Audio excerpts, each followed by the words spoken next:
And what could a sorority's hurdles be? Perhaps it was sanctioned by Panhellenic for behavior problems, or it had a high number of deficient members. That means members who have low grades. It could have very few members when compared with the other chapters on campus.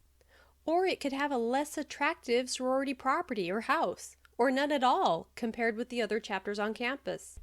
Maybe the sorority property or house is far away from the rest of campus or the other Greek chapters. Maybe the members' rooms are tiny and cramped. Maybe the cook is terrible or the house lacks a washing machine.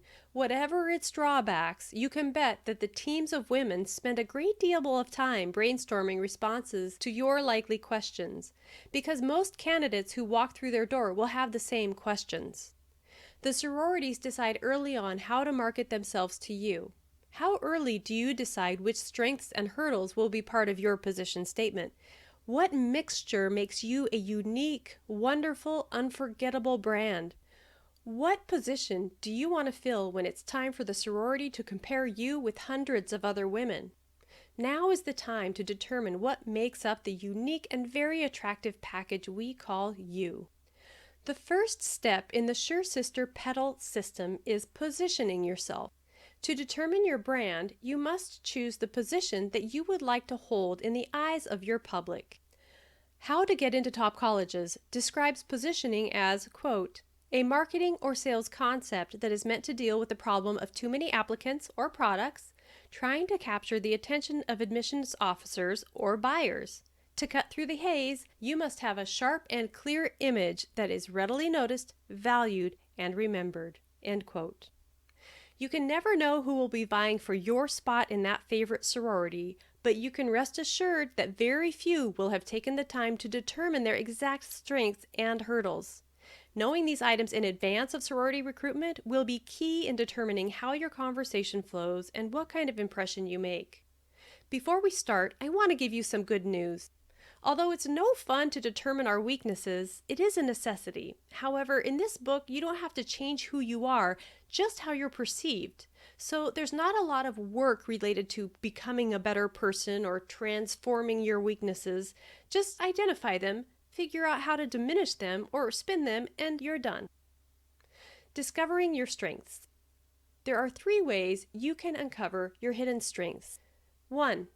Writing down every skill, ability, talent, activity, and experience, then sorting them into categories and identifying your strength. 2. Finding the category that matches you best from tables, personality types, and traditional archetypes. 3. Asking people who know you well for help. Method 1. Creating a skills inventory. Consider using a sorting system to help you see your strengths, as How to Get into Colleges recommends. To determine your position, brainstorm a list of words about yourself based on a variety of experiences. Separate the items into categories like academics, extracurriculars, work experience, summer experiences, community work, philanthropic work, and other personal background. Include both the noteworthy and the mundane, as well as unique experiences like international travel or unusual family dynamics. You could also use the process described in Career Distinction, Stand Out by Building Your Brand. Find out what makes you different and what makes you compelling to the people making decisions about you. To do so, look at yourself from 2 angles, internal and external. Introspectively, who are you? What do you want? What are your passions? What's your vision? What are your career goals? What motivates you? Then, ask people around you about your reputation. What are your strengths and weaknesses? What are your skills? This will help you identify what makes you different from an external perspective. Method 2. Using personality types, archetypes, and birth order to categorize your skill. Many resources exist to help you figure out the categories in which your personality falls. My favorite personality type test goes by a few names: Myers-Briggs, MBTI, and the Keirsey Temperament Sorter. You can take a test at no cost at keirsey.com, KEIRSEY.com. After completing a 5-minute test, your personality type will be displayed along with a description. You'll find out which type you fall under: rational, artisan, guardian, or idealist. And each type has fascinating subtypes. One will almost certainly describe you well. Perhaps it'll be easier for you to focus on your strengths around one of those traditional archetypes.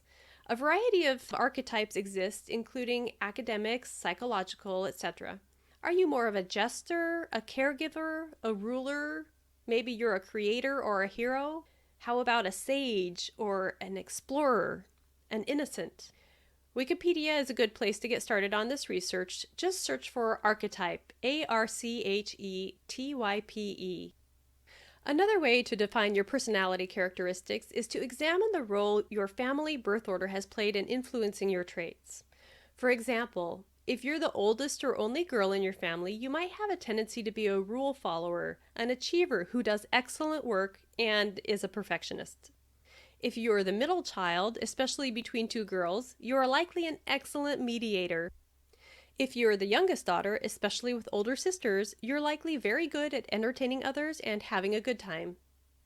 Strengths and weaknesses are associated with any birth order you occupy, and researching this information will also provide you with some options as you determine your personal position. How to Get into Top Colleges lists common stereotypes of students, their perceived strengths, and their expected weaknesses as perceived by admissions counselors and officers. Consider the following categories you might fall into.